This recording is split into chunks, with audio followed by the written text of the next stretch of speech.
Monsieur Jonard, bonjour. Merci de me recevoir. Nous arrivons à une étape importante de la vie de l'entreprise et certains collaborateurs se posent peut-être quelques questions. Je vous remercie de prendre le temps d'y répondre aujourd'hui. Écoutez, merci. Je crois effectivement que c'est une étape importante et que beaucoup de questions doivent être dans la tête de nos collègues aujourd'hui. Et j'espère que nous allons apporter les réponses à ces questions dans les minutes qui viennent. J'en suis sûre. Alors concrètement, où en est la vente d'Imerys Toiture? Alors, la vente est effective depuis hier. Donc, nous sommes donc maintenant la propriété de Lone Star.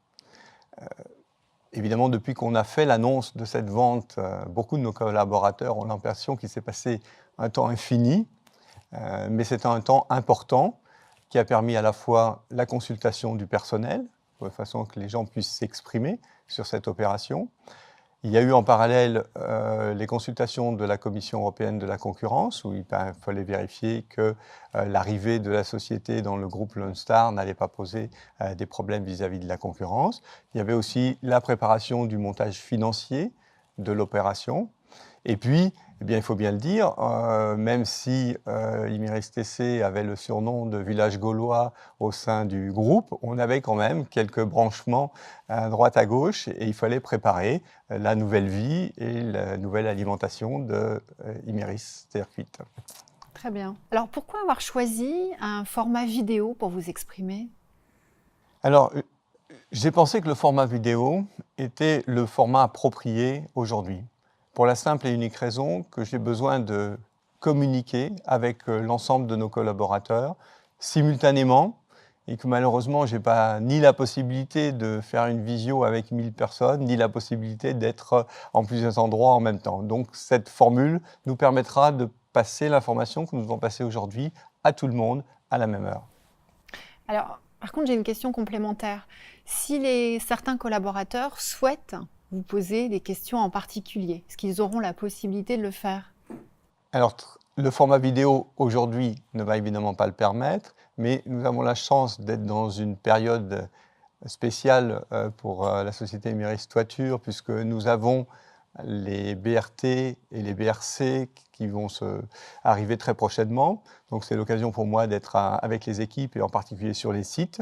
Et je prendrai un temps sur chaque site pour répondre aux questions et discuter avec les personnes qui souhaiteront aborder ces sujets après. Je vois. Alors revenons à présent à la session d'Imerys Toiture. Qu'est-ce qui vous a conduit à cette session?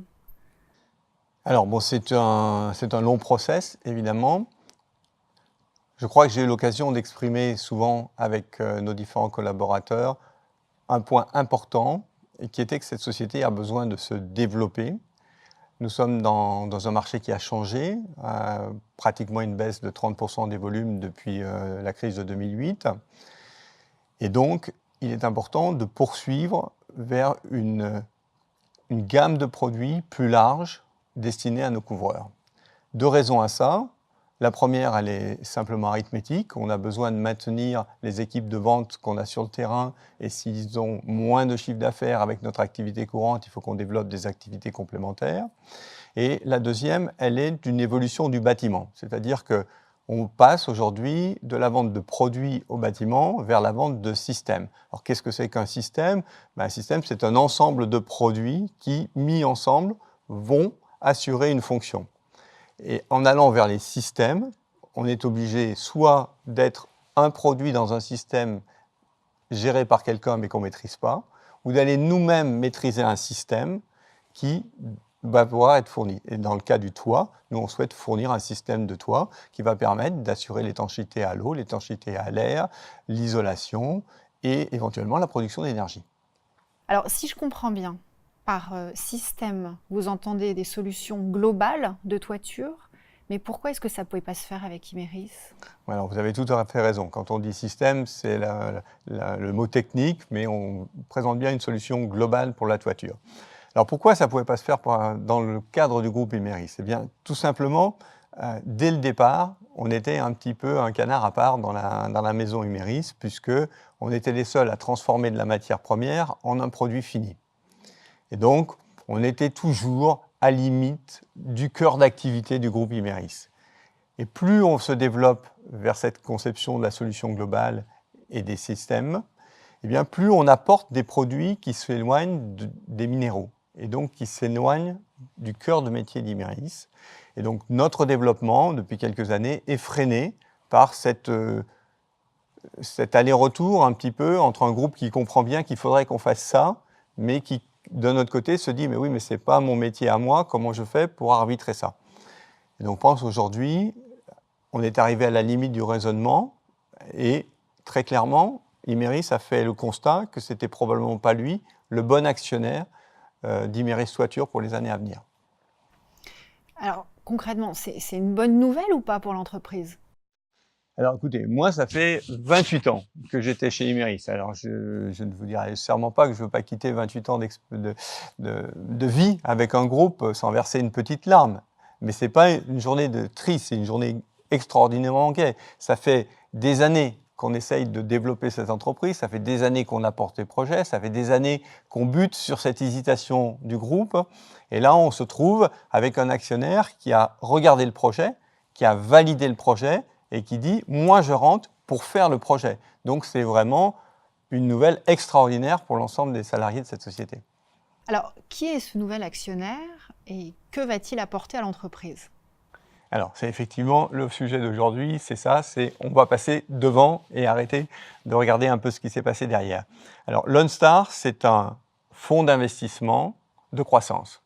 Fonds d'investissement, veut bien dire ce qu'ils disent, c'est-à-dire qu'ils vont apporter les fonds dans l'entreprise.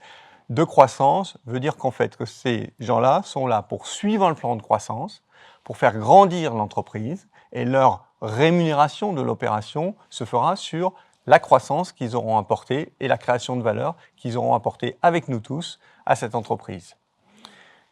Donc, on a validé avec eux un plan de développement. Ils ont les moyens financiers d'assurer cette croissance.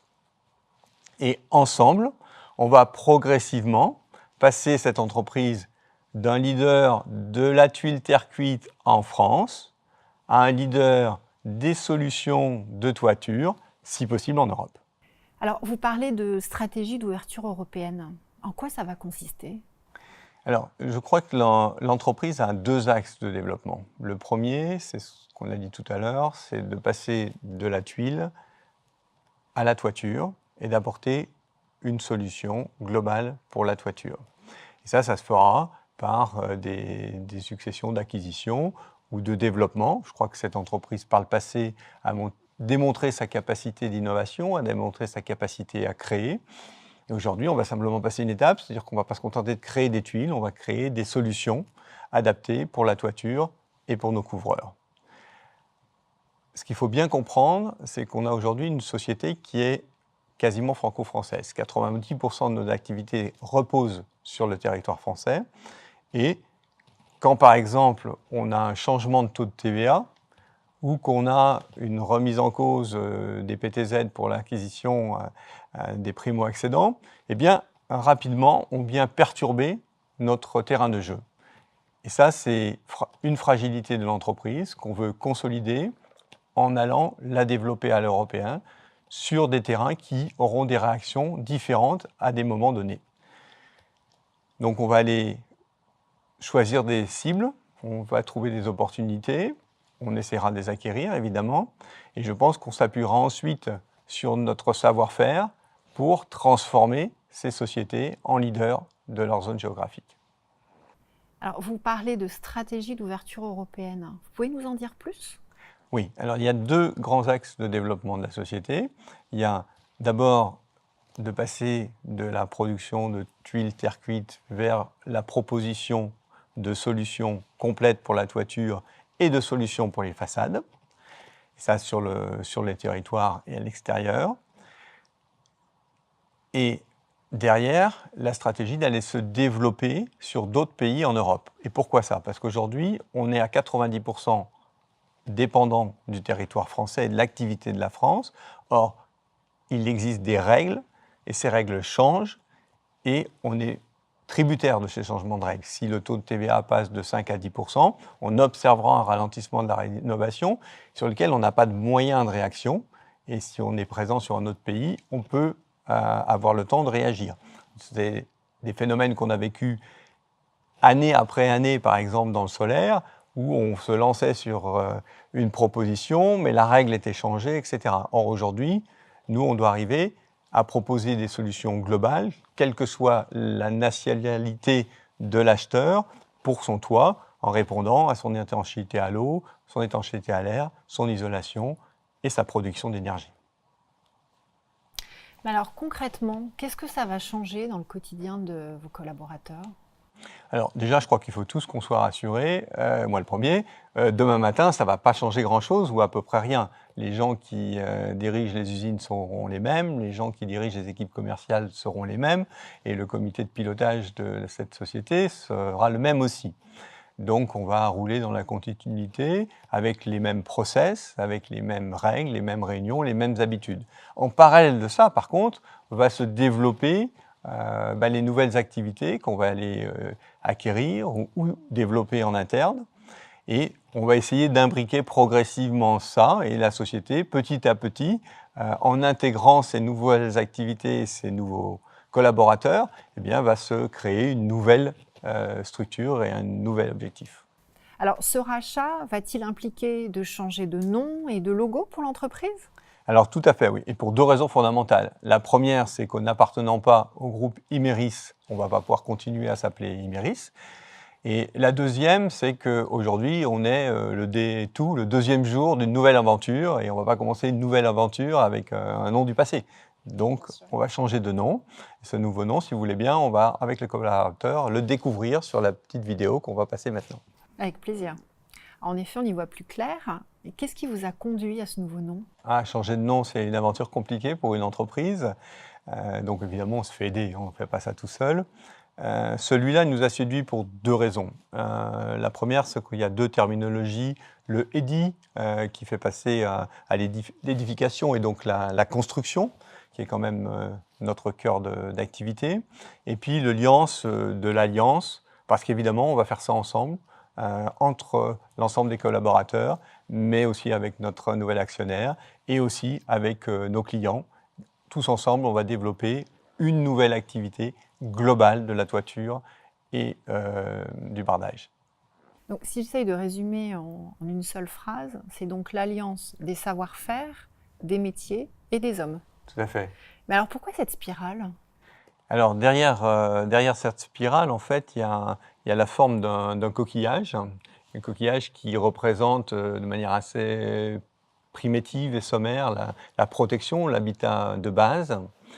Et la forme épurée de la spirale permet de développer l'ensemble de nos activités et assurer la continuité de ce développement. D'accord. Donc, c'est donc un très beau nom. Merci. Moi, j'ai une question complémentaire aussi. Qu'est-ce que vont devenir les marques historiques, telles que Sainte-Foy, Huguenot, Gélis? Alors, les marques historiques, c'est le patrimoine de cette entreprise.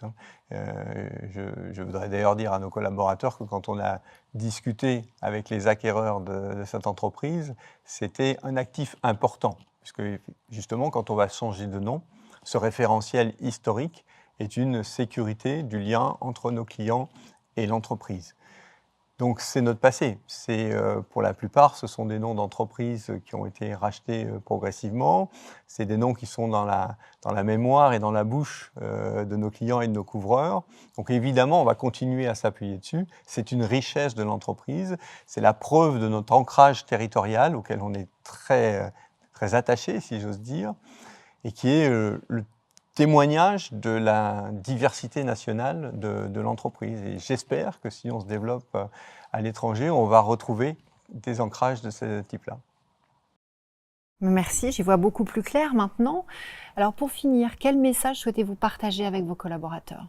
Alors, Ediliance, jour 2. Nous sommes au départ d'une nouvelle aventure que nous allons vivre tous ensemble, avec un champ des possibles qui est désormais complètement ouvert, que ce soit sur la diversité nationale et l'internationale. Je crois que chacun d'entre nous, l'ensemble des collaborateurs, va devoir découvrir cette nouvelle vie et participer à une superbe aventure qui doit normalement tous nous enthousiasmer pour la période qui vient. Merci beaucoup d'avoir pris le temps de cet entretien. Merci d'avoir pris le temps de répondre à chacune de mes questions. Et puis, je vous souhaite bonne route avec chacun de vos collaborateurs et bonne route surtout à Ediliance. Merci. Les questions ont sûrement intéressé et passionné nos collaborateurs. Je vais maintenant avoir l'occasion au cours des BRT et des BRSC de passer sur les sites et évidemment, je prendrai un temps pour répondre aux questions qui se posent lors de mes passages. Et éventuellement, s'il y avait des questions qui nécessitaient une réponse rapide, nos collaborateurs peuvent passer par leur directeur site ou leur directeur des ventes pour me faire passer ces questions. Et bien entendu, j'y répondrai par un petit message. Merci à vous, Monsieur Jonard. Merci à vous et bonne fin de journée. À bientôt. À bientôt.